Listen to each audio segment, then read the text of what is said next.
Hello friends, welcome to updates info channel. Friends మనకి Andhra Pradesh government సంబంధించి 2024 ITI అడ్మిషన్స్కి notification అయితే release అవ్వడం జరిగింది ఫ్రెండ్స్. సో ఆన్లైన్లో ఎలా అప్లై చేసుకోవాలి ఏంటనేది స్టెప్ బై స్టెప్ ప్రొసీజర్ ఈ వీడియోలో అయితే ఎక్స్ప్లెయిన్ చేస్తానండి. సో వీడియో ఎండ్ వరకు చూడండి ఫ్రెండ్స్. అంతకన్నా ముందుకు వచ్చిన రిక్వెస్ట్, మన ఛానల్ని ఎవరైతే కొత్తగా విజిట్ చేస్తూ ఉన్నారో so please subscribe our channel friends. ఇక లేట్ చేయకుండా వీడియోలోకి వెళ్ళిపోదామండి.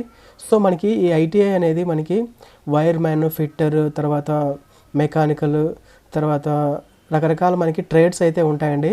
దాని యొక్క పీరియడ్ వచ్చేసి 2 years ఉంటుంది. కొన్ని డీజిల్ మెకానిక్ అయితే 1 year ఉంటుంది. అట్లా డిఫరెంట్ ట్రేడ్ని బట్టి 1 year 2 year అనేది మనకి ట్రేడ్ని బట్టి ఉంటుందన్నమాట. సో ఎవరైతే ఇంట్రెస్టెడ్గా ఉన్నారో 10th పాస్ అయిన ప్రతి ఒక్కరు దీనికైతే కనుక అప్లై చేసుకోవచ్చు ఫ్రెండ్స్, ఈ ఐటీఐకి. సో ఏంటంటే దీనివల్ల జాబ్స్ అయితే త్వరగా వచ్చేస్తాయన్నమాట. మీకు ఐటీఐ కోర్స్ అయిపోయిన వెంటనే ఎక్కడైనా కూడా ప్రైవేట్ ఇన్స్టిట్యూట్స్ కానీ, రైల్వేస్ కానీ, సో రైల్వేస్లో ఖచ్చితంగా ఎగ్జామ్కి రాయాల్సి ఉంటుందన్నమాట. ఎగ్జామ్ రాసి క్వాలిఫై అయితేనే జాబ్ వస్తుంది రైల్వేస్లో అయితే ఇంకా. అండ్ రైల్వే అప్రెంటిస్ కూడా ఎలిజిబుల్ అవుతారు. అండ్ ప్రైవేట్ ఇండస్ట్రీస్ అయితే ఇంకా ఎక్కడ పోయినా తీసుకుంటారండి ఐటీఐ క్యాండిడేట్స్ని. సో దీనివల్ల బెనిఫిట్స్ అయితే ఇదనమాట. సో ఐటీఐ కంప్లీట్ అయిపోయిన తర్వాత మరి నెక్స్ట్ స్టడీ ఏం చేయాలి, మేము ఐటీఐతో అంతటితో ఆగిపోవాలంటే ఇంకా మీరు ఐటీఐ అయిపోయిన తర్వాత ఇంకోటి ఏదో సెట్ ఉంటుంది ఫ్రెండ్స్, దానికి నాకు ఎగ్జాక్ట్గా గుర్తులేదు ఇప్పుడు. అదేంటంటే మీరు ఆ సెట్ రాస్తే కనుక డిప్లొమా డైరెక్ట్గా సెకండ్ ఇయర్కి వెళ్ళిపోవచ్చు అనమాట. సో అది రాస్తే కనుక మీరు డిప్లొమా డైరెక్ట్గా సెకండ్ ఇయర్కి వెళ్ళిపోతారు. సో అట్లా మీరు మీ స్టడీని కంటిన్యూ చేసుకోవచ్చు ఐటీఐ చేసిన తర్వాత. లేదు మాకు అంత స్తోమత లేదు, మాకు వెంటనే జాబ్ కావాలంటే కనుక 2 years అయిపోతేనే వెంటనే మీరు జాబ్లో జాయిన్ అయిపోవచ్చు. సో దీనివల్ల బెనిఫిట్స్ అయితే ఇదే అనమాట.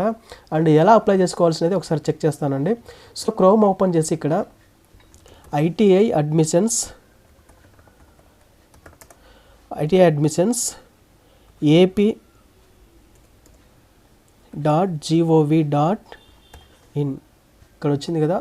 ఓపెన్ చేస్తే మనకి ఒక్క నిమిషం అండి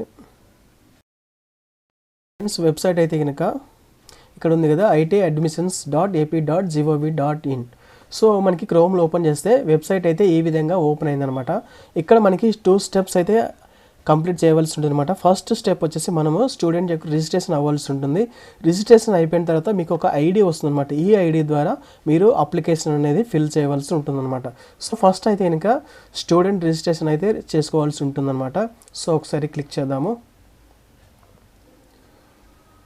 సో ఇక్కడ మనకి డిఫరెంట్గా ఉన్నాయని ఒకసారి చూద్దాము. ఇక్కడ వచ్చేసి ఎస్ఎస్సి, తర్వాత SSC hall ticket number, year of passing, తర్వాత రిజల్ట్ టైపు. ఇక్కడ కింద ఏదైతే క్యాప్సా ఉందో ఇక్కడ ఎంటర్ చేసి తర్వాత ఇక్కడ ప్రొసీడ్ బటన్ అయితే మనము క్లిక్ చేయవలసి ఉంటుందన్నమాట. సో ఒకసారి చూద్దాము. సో మనము ఆంధ్రప్రదేశ్ కాబట్టి, లేదా తెలంగాణ వాళ్ళైతే తెలంగాణ, ఏదైనా అండి. So Andhra Pradesh government. నెక్స్ట్ మన యొక్క 10th class hall ticket number నేను ర్యాండమ్గా ఎంటర్ చేస్తున్నాను అండి. సో మనం ఏ ఇయర్లో పాస్ అయినాం ఏంటనేది ఎంటర్ చేయాలి. తర్వాత మన యొక్క మార్క్స్, జీపీఏనా ఎంటర్ చేయాలి. సో జీపీఏ అయితే జీపీఏ, మార్క్స్ అయితే మార్క్స్ ఎంటర్ చేయాల్సి ఉంటుంది. తర్వాత మనము ఇక్కడ ఉన్నటువంటి క్యాప్సాను ఎంటర్ చేయవలసి ఉంటుంది అనమాట. నెక్స్ట్ అవన్నీ ఎంటర్ చేసిన తర్వాత ప్రొసీడ్ అని క్లిక్ చేస్తే ఇక్కడ మనకి ఈ విధంగా అయితే అప్లికేషన్ అనేది, రిజిస్ట్రేషన్ ఫామ్ అనేది ఓపెన్ అయిపోతుంది అనమాట. సో ఇక్కడ మనకి ఏమేమి కావాల్సినది డీటెయిల్గా అయితే ఎక్స్ప్లెయిన్ చేస్తాను. ఇక్కడ ఫ్రెండ్స్ మనకి ఫస్ట్ వచ్చేసి ఇక్కడ మంత్ ఆఫ్ పాస్ అయితే ఎంటర్ చేయాలి. ఇక్కడ ఇవి ఆటోమేటిక్గా వస్తాయండి, మనం ఫస్ట్ ఎంటర్ చేస్తుంటాం కదా. సో ఇది. సో నెక్స్ట్ ఏంటంటే మనకి అప్లికెంట్ నేమ్. సో మీరు అప్లై చేసే వాళ్ళ యొక్క నేమ్ ఎంటర్ చేయాలి. ఇవన్నీ 10th classలో ఏ విధంగా అయితే ఉన్నాయో సేమ్ అలానే ఎంటర్ చేయవలసి ఉంటుంది అనమాట. సో మొబైల్ నెంబర్ అండి, మీకు మొబైల్ నెంబర్, మీకు ఫ్యామిలీ మెంబర్స్ కానీ పర్సనల్ మొబైల్ కానీ ఎంటర్ చేయవలసి ఉంటుంది. ఇది వచ్చేసి కమ్యూనికేషన్ పర్పస్ అనమాట.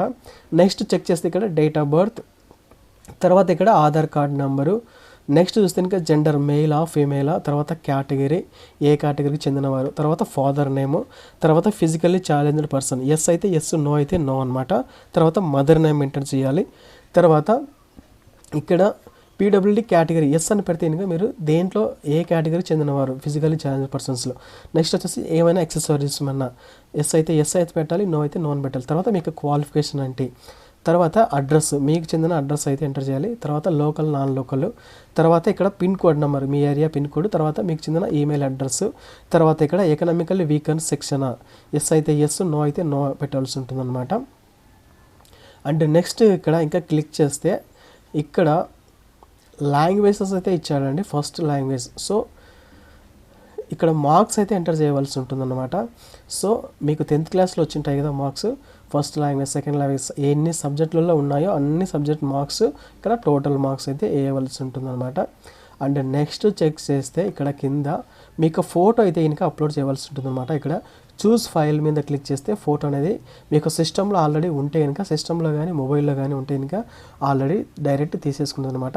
ఈ యొక్క ఫోటో సైజ్ వచ్చేసి 200 KB ఉండాలండి. లెస్ దాన్ 200 KB ఉంటేనే తీసుకుంటుంది అనమాట. సో మీరు ఒకసారి ఆ ఫైల్ సైజ్ అనేది ఒకసారి చెక్ చేసుకోండి. నెక్స్ట్ ఇక్కడ అబో అని ఇన్ఫర్మేషన్, అంటే ఇక్కడ ఇచ్చిన ఇన్ఫర్మేషన్ అంతా కరెక్ట్ అని మనం ఇక బాక్స్లో టిక్ చేయవలసి ఉంటుంది అనమాట. జస్ట్ టిక్ చేసిన తర్వాత ఇక్కడ ఏదైతే అప్లై నవ్ అని ఉందో కింద, ఇక్కడ అప్లై నవ్ అని క్లిక్ చేస్తే మనకి ఒక ఐడి అనేది వస్తుందన్నమాట. ఆ ఐడి ద్వారా, ఏదైతే ఐడి వస్తుందో ఆ ఐడి ద్వారా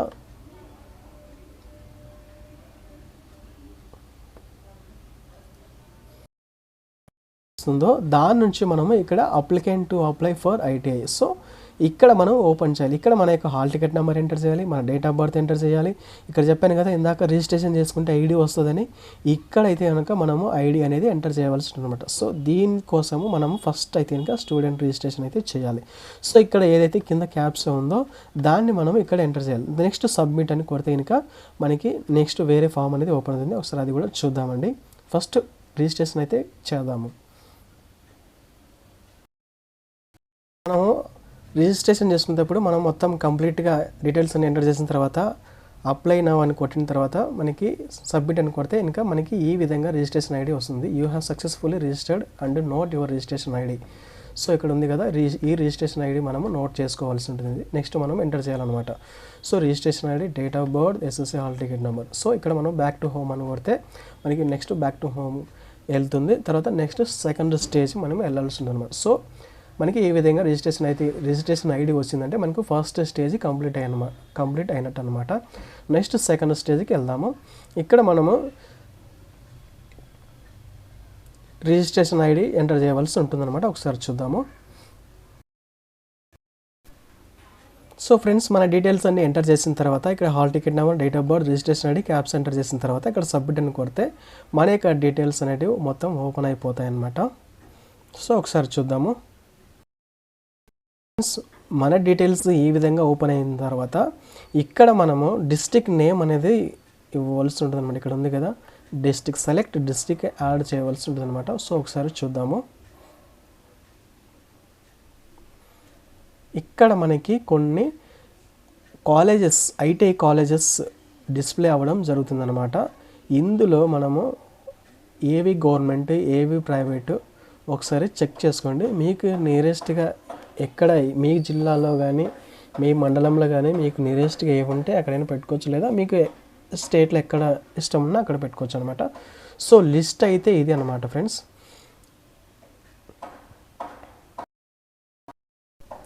ఇప్పుడు మనము కొంచెం కిందికి స్క్రోల్ చేసి ఇక్కడ టిక్ బాక్స్ ఉంది అనమాట. టిక్ బాక్స్లో మనం ఒక చిన్న టిక్ ఇవ్వవలసి ఉంటుంది అనమాట. ఇక్కడ మనము అప్లై నవ్ అని క్లిక్ చేస్తే మనకి ప్రొసీడ్ అవుతుంది. ఒకసారి చూద్దాము. సో క్లిక్ బాక్స్లో టిక్ అయితే ఇచ్చాను, అప్లై మీద నవ్ మీద క్లిక్ చేస్తున్నాను అనమాట. ఒకసారి చూద్దాము.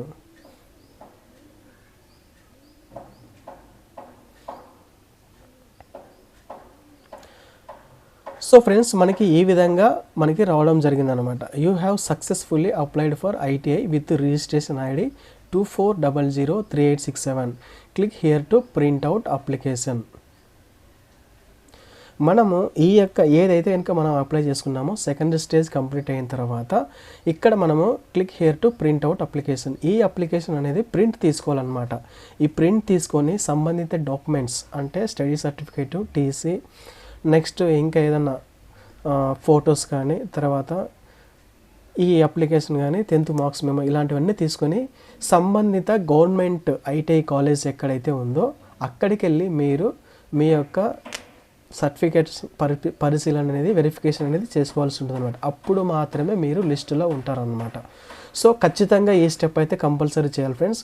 ఆన్లైన్లో అప్లై చేసుకోవాలి. ఫస్ట్ 2 స్టెప్స్ కంప్లీట్ అయిపోతుంది. 2 స్టెప్స్ కంప్లీట్ అయిన తర్వాత ఇది అప్లికేషన్ ఏదైతే ఉందో కంప్లీట్ అయిన తర్వాత ఇలా సక్సెస్ఫుల్ అనేది వస్తుంది. ఈ సక్సెస్ఫుల్ అయిన తర్వాత ఇక్కడ మనకి click here to printout application అని వస్తుంది. ఈ ప్రింట్అవుట్ తీసుకొని మీకు సంబంధిత గవర్నమెంట్ ఐటీఐ కాలేజ్కి వెళ్ళి, మీకు నియరెస్ట్గా ఉన్నటువంటి గవర్నమెంట్ ఐటీఐ కాలేజ్కి వెళ్తే వాళ్ళు అన్నీ వెరిఫై చేసిన తర్వాత మళ్ళీ వాళ్ళు ఆన్లైన్లో అప్లోడ్ చేస్తారన్నమాట, సెలెక్షన్ లిస్ట్లో పెడతారనమాట. సో అప్పుడు మాత్రమే మీరు లిస్టులో ఉన్నట్టు. సో ఇది మాత్రం కంపల్సరీ చేసుకోవాలి. సో ఇది అనమాట ఫ్రెండ్స్. సో ఫ్రెండ్స్, మనకి అప్లికేషన్ అనేది ప్రింట్ చేస్తే మనకి కొన్ని ఇంపార్టెంట్ ఇన్స్ట్రక్షన్స్ అయితే ఇచ్చారండి. ఒకసారి చూద్దాము. ఇక్కడ మనకి కొన్ని ఫీజ్ స్ట్రక్చర్ అయితే ఇచ్చారండి. So tuition fees for private ITI per annum, అంటే యానం అంటే సంవత్సరం అన్నమాట. ఒక సంవత్సరానికి ప్రైవేట్ ఐటీఐ కనుక మీకు సీట్ వస్తే ఇక్కడ engineering trade, non engineering trade అనే ఒక రకం ఉన్నాయి, తర్వాత అర్బన్ అని, తర్వాత రూరల్ అని ఉన్నాయన్నమాట. సో రూరల్ అంటే పల్లెటూరు అనమాట, అర్బన్ అంటే సిటీ అనమాట. సో ఇంజనీరింగ్ ట్రేడ్ అర్బన్లో అయితే కనుక 16,500 ఫీజు కట్టాలి. అదే రూరల్ ఏరియా అయితే 15,000 ఫీజు కట్టాలి. అది ఇంజనీరింగ్ ట్రేడ్స్కి. నాన్ ఇంజనీరింగ్ ట్రేడ్స్కి అయితే కనుక అర్బన్లో 13,200 ఫీజు కట్టాలి. అదే రూరల్ అయితే కనుక 12,000 ఫీజు కట్టాలన్నమాట. ఇది వచ్చేసి ప్రైవేట్ ఐటీఐ వాళ్ళకి మాత్రమే. And tuition fees for government ITIs వచ్చేసి నిల్లు. ఇన్ కేస్ మీకు గవర్నమెంట్ ఐటీఐలో సీట్ వస్తే కనుక మీకు ఫీజు అయితే ఏమి ఉండదన్నమాట. ఇక్కడ నోట్ అయితే ఇచ్చారు, for certificate verification candidate can visit any nearest government ITI. So government ITI nearest మీకు దగ్గరలో ఉన్న గవర్నమెంట్ ఐటీఐ కాలేజ్కి వెళ్ళి మీరు సర్టిఫికేట్ వెరిఫికేషన్ అనేది చేసుకోవాలి. ఇందాక చెప్పాను కదా. సో అదే అనమాట first point. And during certificate verification candidate should bring all his her original certificate. So certificate verifications వచ్చేటప్పుడు మీకు సంబంధించిన డాక్యుమెంట్స్ అన్నీ ఒరిజినల్ అయి ఉండాలి. ఎస్ఎస్సి లేదా ఆల్ ఈక్వలెంట్ సర్టిఫికేట్, క్యాస్ట్, తర్వాత పిహెచ్ సర్టిఫికేట్ ఏమైనా ఉంటే, తర్వాత ఎక్స్ సర్వీస్మెన్ సర్టిఫికేట్ ఉంటే, నేటివిటీ స్టడీ, టీసీ సర్టిఫికేట్స్, ఇవన్నీ కూడా మీకు ఒరిజినల్ సర్టిఫికేట్స్ ఉండాలన్నమాట. అండ్ నెక్స్ట్ చూస్తే కనుక at the time of certificate verification furnish 2 sets of xerox copies and bring this registration card to the verification centre. So ఇవన్నీ కూడా 2 సెట్లు జిరాక్స్ కాపీస్ తీసుకోవాలి. ఈ అప్లికేషన్ ఫామ్ అనేది తీసుకోవాలి. సో ఇవన్నీ తీసుకొని మీరు గవర్నమెంట్ ఐటీఐ, మీకు దగ్గర ఉన్నటువంటి గవర్నమెంట్ ఐటీఐ కాలేజ్కి వెళ్ళి మీరు సర్టిఫికేట్ వెరిఫికేషన్ అనేది కంప్లీట్ చేసుకోవాలన్నమాట. సో ఫీజు డీటెయిల్స్ అయితే ప్రైవేట్ కాలేజ్కి ఇవే అనమాట, గవర్నమెంట్ కాలేజ్కి ఫీజు అయితే ఏం లేదు. సో ఇదే అనమాట ఫ్రెండ్స్ వీడియో ఎలా ఉందో కామెంట్ చేయండి ఫ్రెండ్స్. ఇంకేమైనా డౌట్స్ ఉంటే కామెంట్ సెక్షన్లో కామెంట్ చేయండి, కంపల్సరీ రిప్లై అయితే ఇస్తాను. ఇది ఫ్రెండ్స్ వీడియో ఇంతటితో ఎండ్ చేస్తున్నాను. సో వీడియో కనుక నచ్చితే లైక్ చేయండి, కామెంట్ చేయండి. అండ్ మీకు రిలేటివ్స్ ఎవరైనా తెలుసుంటే వాళ్ళు కూడా వీడియోని అయితే షేర్ చేయండి friends. Okay friends, thanks for watching.